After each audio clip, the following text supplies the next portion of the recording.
У Віцебскай дыяцэзіі прайшлі 10-тыя дні хрысціянскай культуры. Вернікі адсвяткавалі Божае нараджэнне і сустрэлі Новы год. І хоць літургічна ў касцёлах ужо пачаўся звычайны перыяд, святыні працягваюць упрыгожваць святочныя ялінкі і батлейкі. Падчас набажэнстваў гучаць калядныя спевы.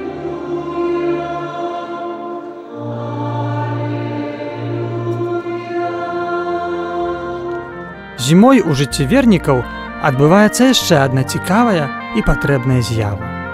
Святары ходзяць па калядзе. Што гэта такое? Іншымі словамі, каляду можна назваць душпастырскім візітам. У кожнай парафіі вядзецца картатэка, дзе запісаныя члены супольнасці. Гэта зроблена, каб святар мог добра арыентавацца ў сваіх парафіянах.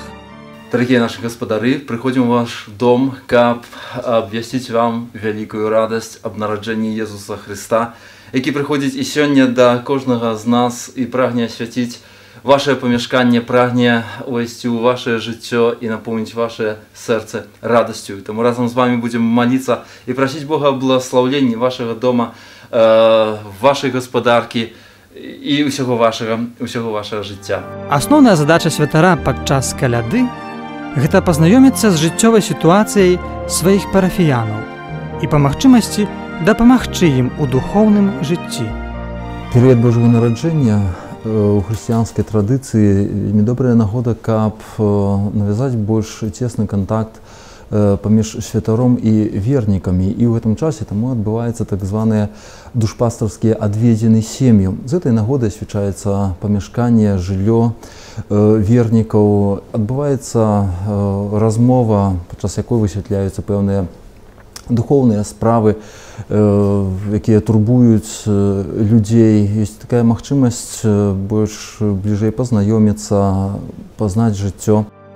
Не сакрэт, што многія нашы гледачы ўсё яшчэ шукаюць дарогу да Бога.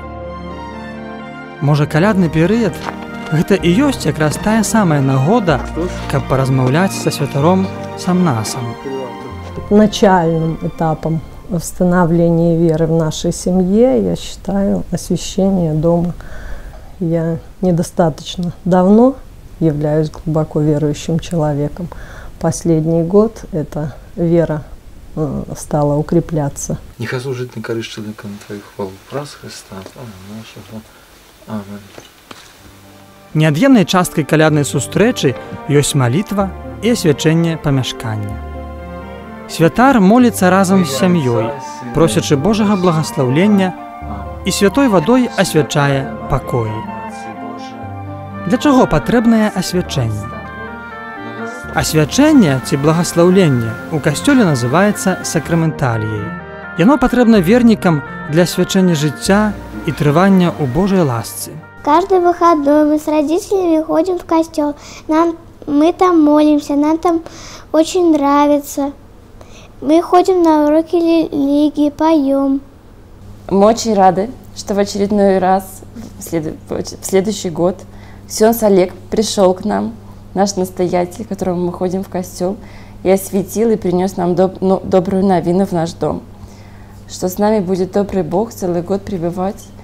Также это возможность получить помощь свыше, что на сегодняшний день для нас, и я думаю, что для многих, очень важно. Варта, аднак, памятаць, што благаслаўленне нейкага прадмета ці памяшкання павінна адбывацца ў веры касцёла. Нельга адносіцца да яго, як да нейкай магічнай з'явы. Благаслаўленне ці асвячэнне не мае нічога сумеснага з магіяй.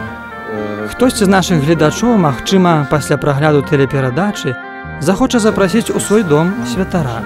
Што для гэтага трэба? Найперш варта пацікавіцца, да якой парафіі вы прыналежыце. Вельмі важна, каб з вамі сустрэўся менавіта ваш душпастыр, пробаш вашай парафіі. Я очень рада, что мои родители решили осветить дом, то, что они пришли в костел, пришли к Богу. И я уверена, что Бог за это одарит нас ласками, своей благодатью. Теперь, приезжая домой, я уверена, что буду ощущать что моя семья еще ближе стала к Богу. Каляда – гэта цудоўная магчымасць паразмаўляць са святаром у цёплых сямейных абставінах. Прысутнасць святара ў нас дома падкрэслівае, што Езус пасяліўся сярод нас. Ён захацеў быць вельмі блізка да чалавека. Сам стаў чалавекам. Ён прагне стаць нашым самым жаданым госцем. Адкрыем жа яму дзверы нашага жыцця, каб яно станавілася штораз больш святым.